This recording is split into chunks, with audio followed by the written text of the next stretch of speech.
Dans ce diaporama, nous allons découvrir l'évolution du modèle historique de l'atome.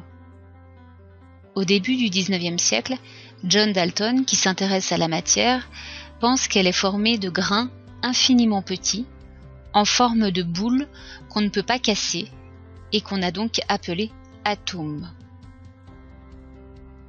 À la fin du XIXe siècle, Joseph Thomson propose un nouveau modèle pour l'atome. Selon lui, l'atome est lui-même constitué de particules plus petites. Ce modèle a été appelé le pudding de Thomson.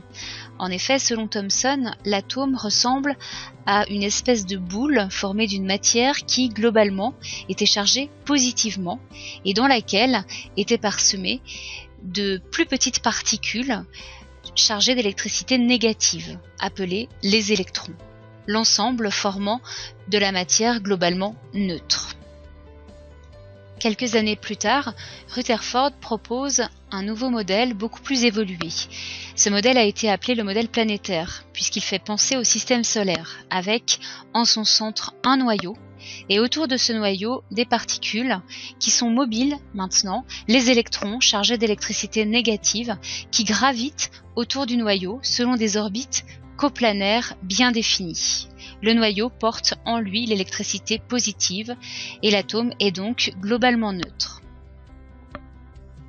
Juste avant la Première Guerre mondiale, Bohr propose une évolution de ce modèle selon laquelle les électrons gravitent toujours autour du noyau, mais selon des orbites qui ne sont pas coplanaires.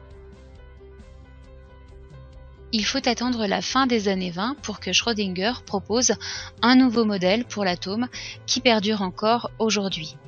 Dans ce modèle, l'atome est constitué d'un noyau central, autour duquel gravitent des électrons. Mais les électrons ne gravitent pas selon des orbites prédéfinies, ni prévisibles. On dit qu'ils gravitent aléatoirement dans une zone qui se situe autour du noyau et qui s'appelle le nuage ou cortège électronique. Dans ce modèle, le noyau contient deux types de particules, les neutrons, électriquement neutres, et les protons, qui portent chacun une charge élémentaire positive. Les électrons, quant à eux, portent chacun une charge élémentaire négative, et comme il y a toujours autant de protons dans le noyau que d'électrons dans le nuage électronique, l'atome est globalement neutre.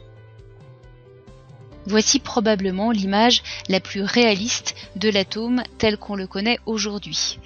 Un noyau au centre, autour duquel gravitent de manière aléatoire des électrons contenus dans une région que l'on appelle cortège ou nuage électronique. Il est intéressant de noter par ailleurs qu'il n'y a pas de délimitation précise de frontières physiques entre l'intérieur de l'atome et l'extérieur. Cette représentation n'est cependant pas à l'échelle. En effet, l'ordre de grandeur d'un atome est l'angstrom, c'est-à-dire le dixième de nanomètre. Or, il faut savoir que le noyau en son centre est 100 000 fois plus petit que l'atome lui-même. Et entre le noyau et les électrons, il n'y a que du vide. On parle ainsi de structure lacunaire de la matière, puisque la matière est en fait essentiellement composée de vide.